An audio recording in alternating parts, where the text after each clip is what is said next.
Hi, thank you everyone for joining us today. Today we have Claire from Extinction Rebellion and Bel and Alice from Fashion Act Now. I'm just going to hand over to each of you individually, and you can just explain who you are, what you do, and how that all interlinks to XR and Fashion Act Now. I might go alphabetical order, so Alice, do you want to go first? Sure. Hi everybody, my name is Alice Wilby and I am a sustainable fashion consultant, a lecturer and an activist, and I've been working in sustainable fashion for the last decade. I teach a course on sustainable fashion at St Martin's with Clare Farrell, also present here, and have been working with XR and as an activist in the fashion space for the last couple of years, and now co-founder of Fashion Action with Bel. Oh, that's me, isn't it? Maybe. Yeah, so I'm former fashion editor for Metro newspaper, where I did used to churn out a lot of content, encouraging people to buy as much high street fashion as they possibly could. For 13 years, there was a creeping unease throughout most of that, which Alice and I actually tried to tackle, didn't we? Yes. She was my stylist, and we started to try and put together more and more shoots featuring ethical and sustainable options to what I was seeing coming across my desk. It all got a bit much when Rana Plaza fell, and I just didn't feel I could support the system in this way, or anyway, to be honest. Alongside the unease with the fashion industry itself was an awareness that the climate emergency was going to start hitting my daughter's future very hard. And no one seemed to be talking about it in any kind of appropriate measure until Extinction Rebellion came along. So it was completely organic and completely logical that I joined the movement when it set up and occupied the bridges in 2018. And the fashion branch started quite soon after that to address the impact of the fashion industry. And Alice and I are there with Claire and Sarah Arnold, who isn't here today. Thank you. Clay? Yeah, thanks. So I'm Clare Farrell and I'm one of the co-founders of XR. I've been teaching a short course at Central St Martin's for a bit over a decade, I think. I wrote it with my old business partner, Nin, who we used to run a label together called Good One, which was a women's wear label using a lot of reclaimed post-consumer waste textiles and post-industrial waste. So I guess in a way, my background was at that time kind of pioneering different kinds of manufacturing processes that made it possible to upscale the manufacture of things using post-consumer waste. And we had lots of big ideas for how we could commercialize that and make it at huge scale, which unfortunately didn't come to fruition. I think we were about 10 years ahead of when people actually thought that was a good idea, but never mind. As is always the case. It's a 10-year cycle, isn't it? I do feel a 10-year thing. I know there should be something virtuous about feeling that you're 10 years ahead of the game, but it just means you're poor. Anyway, exactly. So we did that work together, and I went on to do lots of more stuff with recycling, and then developing technical cycle wear for women as well. And before that, I did quite a bit of work in the various sort of high street suppliers even, and the luxury sector. And so I've worked across all of that stuff in fashion, mostly on a product development would be my sort of special power, really, I guess. A bit of design, but more strong on technical product stuff. And yeah, I guess, I'd already sort of come to terms in some way with the fact that we were just going to lose this situation because nobody was saying anything, nobody was doing anything. And then I started doing direct action work with Roger Hallam in London, one of the other founders of XR, who did a significant body of, I would say, world-leading research actually into the way that change happens and the sociology that goes alongside all of that. And so yeah, got sort of quickly embroiled in peaceful law breaking, hunger striking, breaking bail terms, poking the system, and see what gives. And then we launched XR. So the rest's just been a kind of a roller coaster. When did XR launch, and was there a pivotal moment that you thought we need to do this? Because obviously, a lot of your work's around the emergency and the immediacy of things. So what was that kind of bang moment, or was it just a gradual build? Well, there was a network of people, this group called Rising Up, which was set up to promote, I guess, direct action and civil disobedience and non-violence, and encourage people to network across the UK. So I was quite lucky in a way that when I met Roger, he'd already met all these people who were building this community, which was connected. So they were variously working on issues of social justice, economic justice, fracking, banking, environment. There was some very, very deep thought that had gone into that, which was, largely held by people who we're still working with now. At some point in 2018, kind of early in the year, Roger presented a paper called Pivoting to the Real Issue.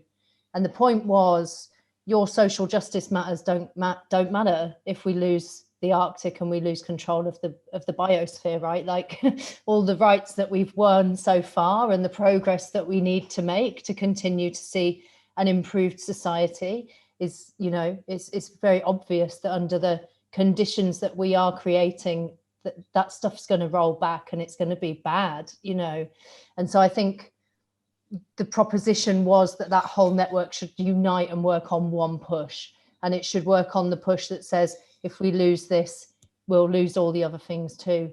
And enough people, probably not everyone, but enough people said, yeah, let's do that. And so we had from the spring until the end of October 2018 to develop. I was with the art department and the design group, so we did the look and feel and all of that kind of stuff. And so we had that time to like create the identity and work up the plans. And in the meantime, some people were touring the UK giving a talk called Heading for Extinction and What to Do About It. They were asking people to sign up.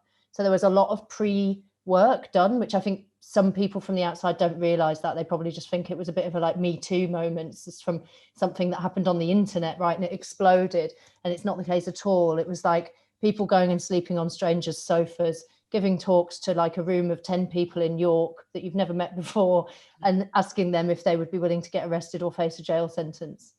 And going around and doing that work so that we would build a beginning of a database of membership of people who were up for doing this work. So when we launched, we had quite a lot already set up in a way. Mm-hmm. I mean, it makes complete sense when you think about uniting for a bigger picture. And I think that, like you said, all the other smaller things potentially that we're working on won't work if we don't have the earth to deliver it into, if you want to be so cold about it like that. But in terms of, like you touched on, being willing to get arrested, I know, from an outsider's perspective, I'm not in your network, as it were, like that. But, the media tend to focus a lot on the potential negatives or the louder things, perhaps, that X are involved of. From your perception, I know as well that, that's not all what XR are. Can you just explain more about that and the kind of negative, positive kind of balance within the organisation? Is it an organisation? I don't know. But yeah. Nobody knows whether it's an organisation or a disorganisation.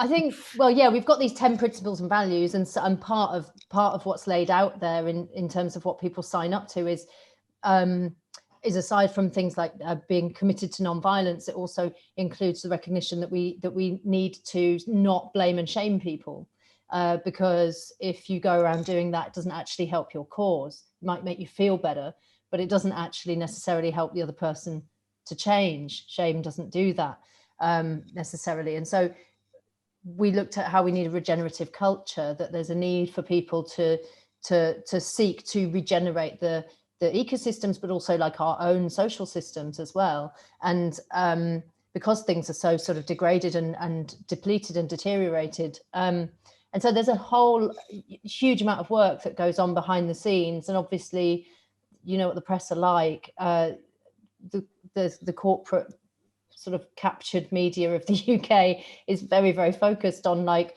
if it bleeds, it leads, so that's a thing that we knew at the beginning. And I was thinking about this the other day, that we asked a journalist really when we launched how many people in jail to get the front page. And I think they said 100. And obviously we've had several people in jail since we launched. And not that many people know about it actually. And, you know, it's mostly been remand sentences. They've not been very long, but some of them have been significant enough, you know, a few months. And that hasn't had any attention. And I just remembered that conversation the other day, and I thought, if we had 100 people in jail for climate, would it get on the front page? I think it's possible that it would, but that shows you the what's going on in the media. Is like, you know, it's not about the seriousness of the situation. It's about whether or not it's like juicy or scandalous, or it's going to like piss people off, or whether it's going to sell papers or whatever, you know. Which speaks again to another question for XR, which is like, what's the fundamental problem that we face? Is it the financial system? Is it the media? Is it the government? We've always recognized there's these sort of different pillars that we need to focus our attention on, of how the status quo gets held up, basically. And yeah, there's plenty of stuff to focus on, and there's loads of people behind the scenes who do incredible work looking at how to go and talk to people in business, looking at how to go and talk to the media. And whilst we're like doing visible actions to pressure them, we're having private meetings with people who we've got fantastic relationships with to talk about how we can support them to change like the hearts and minds within their organization, as well as maybe being outside, you know, banging a drum and shaking a banner at them. So it's this concerted effort, and there's a lot of intelligent people in Extinction Rebellion, basically, who have done amazing research and amazing work, and continue to do amazing sort of interpersonal work, both within the movement and with people outside, stakeholders that we really need to sort of shift. So yeah, anyone who thinks that we just glue ourselves to doors and that we're all, you know, wild idiots, then I'd recommend they go and meet some people from XR and understand a bit more about it, because there's just so many sort of bright and beautiful people in it. Is there within that a way to engage with you? So if someone did want to meet you, can they just literally like reach out and email you? Like, how does that happen? How does that meeting take place? Well, I guess people can go to a local meeting, or they can join a community group. So the fashion group started as a kind of special focused community group. And we have those across many, many different areas. So from people who are collectivizing around faith, so XR Muslims, XR Jews, there are Christian climate action group that is fantastic. And then other people who meet around their professions, often lawyers, doctors, teachers, fashion, architects, whatever, you know. So there's those kinds of routes in, as well as the local group structure. And I mean, some people just find people like us on Twitter or LinkedIn or whatever. And, you know, I think most of us just answer anything that anyone contacts us and wants to talk to us. Yeah. Amazing. I'm just thinking a bit more about, like, all of you have a background in fashion in different ways, and you know, fashion is a massive medium for which we all engage with, and it's a really powerful medium, as you all know. One of the first instances that the fashion community, if they hadn't already been aware of you, came into contact with was all around London Fashion Week and all the activities that happened around then. And kind of that was, you know, at the time necessary to highlight what was happening, like you say, be visible. What do you think now has changed from that, or what's moved on from that instances, and where, you know, fundamentally, I guess, why are we from XR boycott into Fashion Act now? Like, what's been that bit of journey that's passed through? I think both waiting to see who's going to go first. I know, it's so funny. Yeah, Alice. It's so Hard funny to see it. It's funny when we're not in the same space. Yeah, I mean, boycott was the first kind of campaign that we launched, followed by our call to cancel London Fashion Week, and both were met with sort of a mixture of outrage and horror and anger and disgust and fear from the industry, and fear from consumers and humans who like fashion, thinking that, my God, they're asking for fashion to be cancelled and they want the end to joy, and no one's allowed to wear any nice clothes anymore, and it's just this awful, it's hell, stop it. But what we were doing with boycott, and you know, this is a sort of pretty well-known boycott was started by this wonderful young activist called Iggy Fox, who's sadly no longer with us. And he started boycott as part of XR's 52 weeks of boycotting different industries and different spaces because of their environmental impact. And he was looking at fast fashion specifically, and looking at the horrendous human rights abuses in the supply chains and the massively detrimental environmental impact of the rates of consumption of fast fashion that we have, that have just, as we all know, they've just, it's accelerated to such a point that, like, last Black Friday just gone, Boohoo and Misguided were selling items for pennies. I mean, just, almost treating their customers like the waste bin that they couldn't be bothered to put these clothes in that don't serve function for them anymore. So we have this huge problem of environmental footprint in the fashion industry. So he started boycott and kind of went, oh, actually, I don't really know much about fashion. Can you guys take it over, because this is your space? And so we created this campaign, and it really it drew a lot of questions, namely, what happens to the garment workers if you call for a boycott?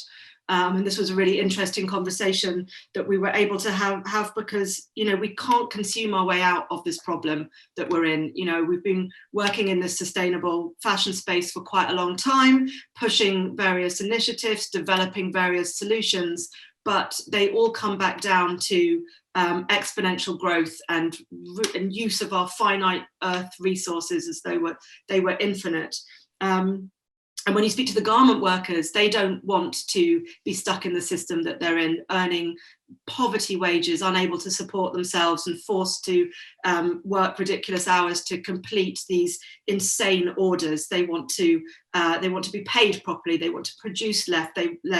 They want to live a productive, happy and equitable life. So the boycott campaign brought up lots of really interesting, painful, difficult conversations.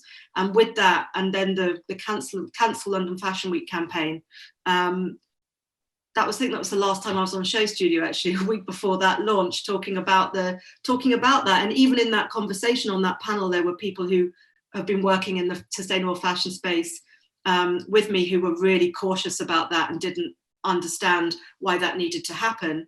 But what we've seen after that is a wave of in this conversation that we've been able to have is a real changing of the narrative around what it has been permissible to speak about in terms of fashion's environmental and social impact, and a real change in understanding of what we really do need to change in this space.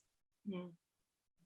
Do you feel, from your point of view, that the emergency is still there, and even more so? So, we have had this dialogue, you've been pushing that and it's been received. Is that emergency still there, as engraved as it was before you set out? Yes. So yes, of course, definitely. I mean, I think even since the launch of Boycott and London Fashion Week, I mean, we've seen the fires in Australia. We're seeing the fires still burning in the Brazilian rainforest. We're seeing bizarre temperatures in our country, alone, let alone what's going on for people in Bangladesh and the global south. So it's still driving definitely our work. We have been a little bit tripped up by COVID, as all aspects of the world have, because suddenly the focus had to be on the immediate issue here.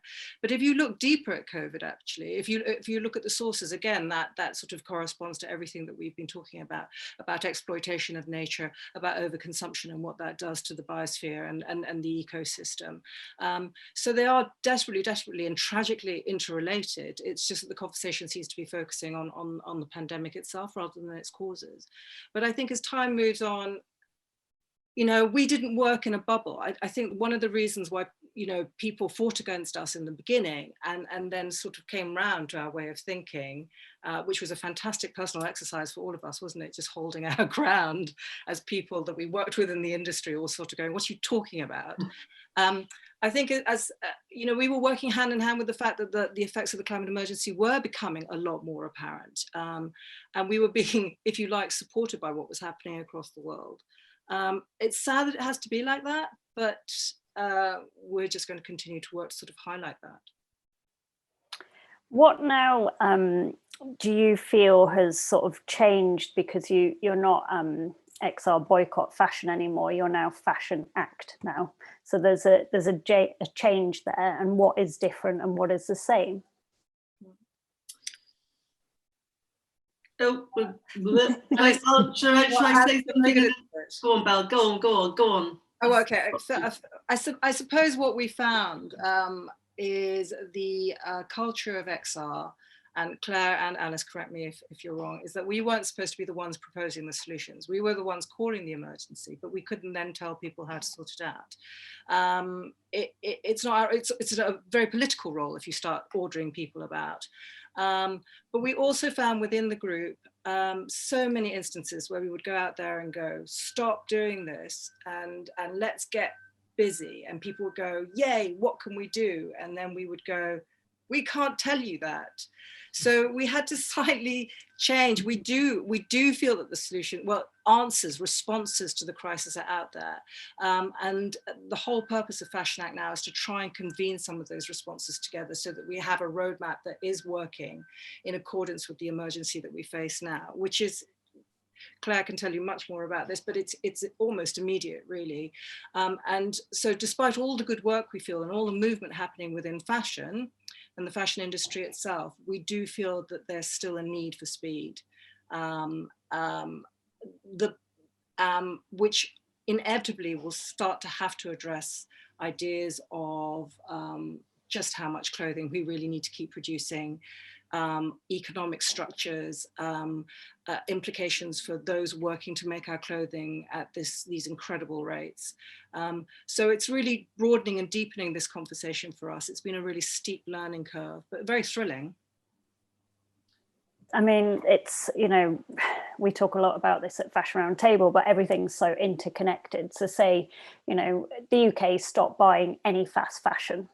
That then has an impact on the makers, and they potentially can't feed their children, or they can't buy fresh drinking water that's clean because we've polluted their rivers. And it's like, all these things are so interlinked that if we just stop, then it has repercussions. But if we don't stop, it has even greater repercussions. So, I mean, in terms of Fashion Act Now roadmap, are you hoping that you can propose practical solutions along the way to that end goal?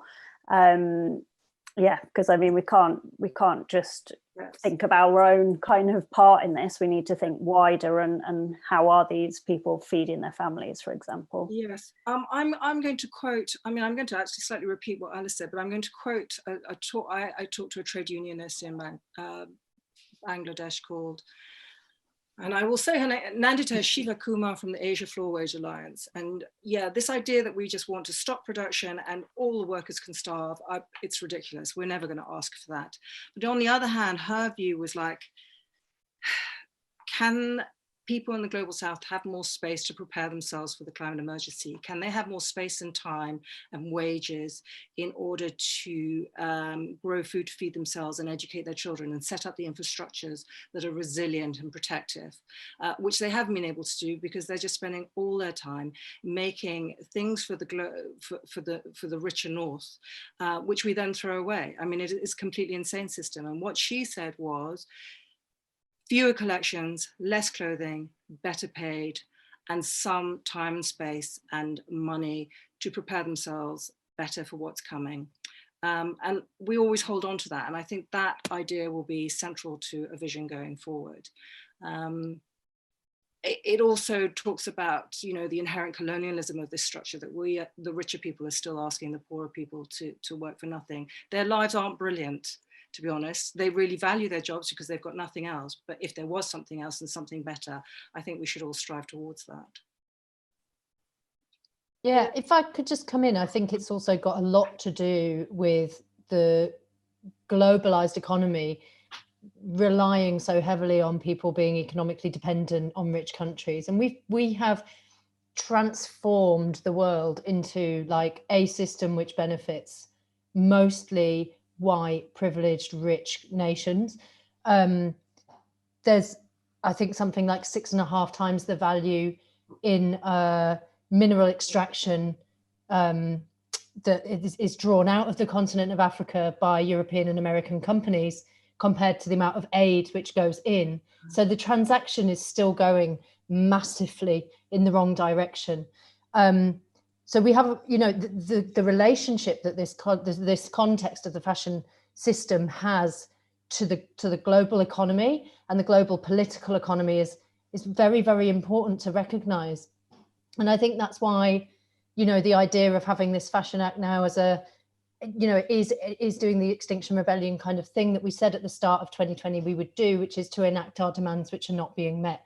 So we wanted to cancel Fashion Week in order to hold crisis talks with some of the most powerful people in the industry, sitting around having a really grown-up chat about what the fuck should we do. This is not okay. Our children are not going to really look back and think that what we did was okay. There was a planetary emergency. There's an existential threat to all of life on Earth.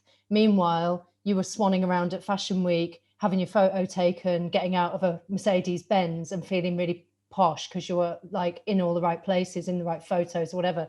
It's not, it's an irrelevance, isn't it? It's an embarrassment. Like, people are going to look back at this time and think, what was going on in those people's heads? Like, what was actually wrong with them? Like, it's a sickness, like, to not be able to see that, like, you're complicit in this, like, devastation. And so trying to sort of bring that to the fore at the same time as, like, also arranging this, like, space where people can sit around and have these difficult conversations. And I'm fascinated by the thorny issue of, like, the fashion industry is utterly reliant on petrochemicals. Fashion industry is totally reliant on big ag, which is totally reliant on petrochemicals. It's totally reliant on slave labor. It's totally reliant on, like, all of the worst aspects of our globalized economy. And they're all mushed up together in this complicated way. And the poorest people at the bottom of the chain are the people that need protecting, who, as we've rightly said, you know, possibly wouldn't feel that bad about doing different types of jobs if there were other things to do. And I think this, starting from this, like, big picture of, like, jobs have to change, what people are doing has to change, and recognizing, like, the power relations, and also, you know, having those conversations about aid spending, having those conversations about what are we really talking about when we talk about protecting shitty jobs that sometimes kill people as a matter of morality. Oh, we have to protect those jobs. It's not, you know, even that is kind of, we need to have some really expansive conversations about this stuff, because I still feel, for sure, like I'm right at the beginning of thinking through the depth and the complexity of it all, because it's massive. But I certainly think that this idea of citizens' assemblies that XR advocates for, in terms of getting people around a table, if you have the people meet face to face who come from very, very different parts of the system to really talk about this, then they've all got their own expertise. Like, the people in the factory know how their factory works the best. The people who cut things know how their cutting works the best. The people who grow the crops know their land and they know their crops. So everybody who takes part in our industry is really like a specialist and an expert in a different part. But there's no forum that I know of where, without a kind of overarching sense of corporate control and green positivity and an abject attachment to modernity as a project and to growth and to eternal growth, there's nowhere where these conversations happen, to me. So something radical can happen, I think, when people discuss this stuff. And I think what has to come alongside it is some very deep thought about what are the power systems that are holding this stuff in place, and how do you get things to change when people don't want to change. So you look at Philip Green as a great example just now. You know, that the reason that things have played out the way that they have is because of who he is, because of how he behaves, the decisions that he makes, and the amount of power that one individual has had within that much of the high street. So because he's a bad actor, because he's a horrendous human being, sorry to say it, but I do think he is, then he's, you know, he's done this, and there's thousands and thousands of people's jobs, and that means there's thousands of supply chains that are all going to suffer because we concentrated that power and that responsibility in one person. We allowed them to own the whole fucking high street. It's a mess, you know. So where are those points where there's a person or there's one company that really significantly has to open itself up to change. And some of it is like potentially has to encompass some kind of a peace talks, I think, you know. I think what you've touched on there is about the devolution of power and perhaps not, you know, allowing us in the West to tell other people how to live and how they should grow their crops and their families and all that sort of stuff. And the only way that we can do that is by directly talking to them and seeing what they want. Do you know what I mean? Not what we're telling them that they should do. The other sort of thing when you said about the overarching kind of way that that could happen, I mean, we're a bit short on time now because I could talk about this all day, as you know, but what do you think the UN's role in this is? Because I know you quote the Secretary General quite a lot in your kind of talks. I don't know whether you do now, but should the UN be this overarching body to push that discussion? I don't know enough about how the UN works, so Claire. Well, I don't know everything about the way that the UN works, and I think, you know, Antonio Guterres is like certainly making the right noises. Like, he is one of the only people on the global stage who says what he's saying, and it's like significant that a lot of the media don't report what he says properly. Like when he first used the term direct existential threat, that was not quoted ever on the BBC, ever. And it's like, if that's not a dereliction of duty as a public service, you know, to tell them that they're in this threat, I don't know what is. But so it's very, very difficult for them, I think, to have this sort of big message, which is sometimes just not even being heard, right? Because who tunes into Antonio Guterres live speeches? Not me, even. You know, I did once actually, but but normal people don't, you know, like people aren't paying that attention. And also there are a lot of issues with the way that global governance takes place, because of course, you know, people can see how it functions and there's vested interests everywhere. And the part of the UN that I started to investigate recently was the Seabed Authority. So they can issue licenses to the deep sea bed in the high seas. So the ocean area that is not nationally designated is part of a thing called the common heritage of humankind. So it belongs to you, belongs to me, belongs to all of us. And the UN has a body which is set up to protect that and care for it. And last time I checked, I haven't had a recent update on how this is going, but they were planning to issue licenses to people, which would enable you to buy part of the seabed so that you can use it. And there's rare earth minerals down there. There's lots of things down there that people think that they might want for technological manufacturing in the future. And of course, that'll all get a green stamp on it. That's for green tech. So we should definitely go and devastate the only pristine space on the whole planet that's left. And that's what that body is doing, is that it's, you know, often these bodies, I think, are set up to sort of protect and make sure that things get looked after, but they actually end up regulating an industry and interacting with it, rather than sort of being, you know, able to stand in opposition to it in a sort of protector's role. So I think there's lots of political problems like that I'm sort of somewhat aware of. But you know, there are some people I know who are working on a global CA concept. So this would be to bring 1,000 world citizens together to talk about what's the best way forwards, and how to come up with solutions. And even just forming that body, I think, is going to be so powerful, because about 11% of the people in that room will be white. And so when you look at that family of our actual human family in a space together, if you saw that in a picture, you would see what the world is actually like. And that, I think, is like, even just to get to that starting point of like tuning into reality is a really important place to be for us, you know, because I don't think there is a global body that can do this on its own. And I think that we have to find ways forward which are going to necessarily be a bit messy, because there are lots of world views, and, you know, nobody wants a global totalitarian government that's going to like boss everybody around. I mean, it wouldn't work, aside from the fact that it would be a disaster and it would probably destroy people's human rights. It just wouldn't. It would be blunt, it would be dumb, it wouldn't make good choices, it wouldn't understand the complexities of the world. So So it's hard because we have to try and think about this, like how do we bring people together and accept that people are going to act differently in some cases than we think they should or whatever. But that's why I think I sort of started thinking about it as peace talks. And I know that some people have been talking about a kind of a surrender, you know, the idea of saying, well, this is what do we need to like let go of here, folks. And you know, so a lot of that work is on people that that look like us and live near us. So I would say there's a huge amount of that needs to be done with sort of domination culture of what we've sort of put into the world as in terms of the economy.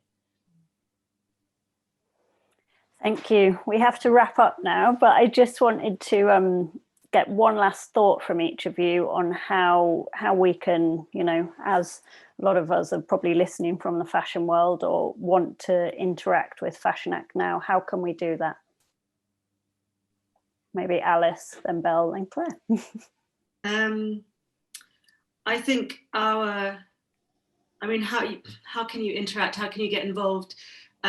Keep calling things out. I mean, this is our primary kind of role as activists in this fashion space, is to keep calling bullshit on things. And, you know, we still are in this way of thinking of, and it's starting to tip, but with this, the predominant way of thinking is still that we can, like I said, consume our way out of this, create more product with different tweaks on it, implement incrementalism and greenwash, and that everything will be okay. You know, it's not okay. We are already seeing horrific global effects of the climate crisis, and, you know, we have to transform the systems that we're in. So I think to keep questioning things, to keep questioning in your place of work, to, if something doesn't feel right, if something doesn't sit right, to push back on it, and to bring the information that your colleagues might not have into the workplace, and to share the really kind of difficult conversations with them. I think that's really important.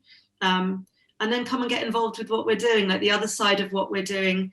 Again, back to the first question about joy and activism, and that it's not all doom and gloom and kind of, you know, heartbreak scenarios. That what we are doing in this space is also, with the roadmap that we're creating, is looking to the future and looking at what fashion can be once we have transformed industry and the economies, and we've kind of, you know, we've had this green transformation, and what does it look like when we are when we have a just society, and what does fashion look like in that space? And I think that's a really sort of joyful and exciting space to work in as an activist. Thank you. Bel. I'm going to quote Dr. Ayanna Elizabeth Johnson, who runs this podcast called How to Save a Planet. And she said, a failing of the climate movement is that we've been asking everyone to do the same thing, as opposed to what are you good at and how can you bring that to this wide array of solutions. And I'd really like to sort of keep repeating that in talks. You know, for a long time, the sustainability movement is stop doing this, turn off these lights, stop flying, da, da, da. But actually we can get so much more actively involved.